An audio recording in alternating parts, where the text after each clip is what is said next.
மக்கள் என்ன கேட்குறாங்கன்னா, நீலாம் ஒரு விஜய் ரசிகரா, நீ விஜய் தொண்டரா, நீ ஒரு டிவிக்கு ஃபாலோவரா அப்படின்னு கேட்குறாங்க. ஆமான்னு பூடு மூஞ்சில துப்பிட்டான்.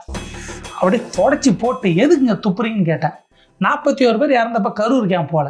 நான் சொன்னேன், போனால் கூட்டம் வந்துருங்க, ஜனம் ஜேன்னு வந்துடும், அப்புறம் அங்கே எதோ ஆயிடுச்சுன்னா மறுபடியும் கூட்டம் வருதுல்ல அப்படின்னு. அப்போ அவன் கேட்டான், இந்த கல்யாணத்துக்கு போனார்ல அப்போ மட்டும் ஏன் கூட்டம் வரல, ஏன் கூட்டம் வரல, கூட்டம் வரலன்னா கல்யாணத்துக்கு கூட்டம் வந்துருக்கணுமே, அங்கேயும் என் கூட்டம் வரலன்னா பதில் இல்லை.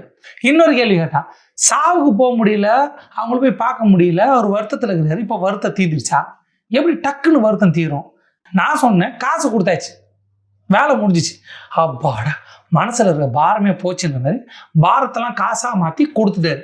இப்போ அந்த பாரம் போயிட்டு ஃப்ரீயாக சுற்றுறாரு. இதெல்லாம் தப்பு என்னங்க இது?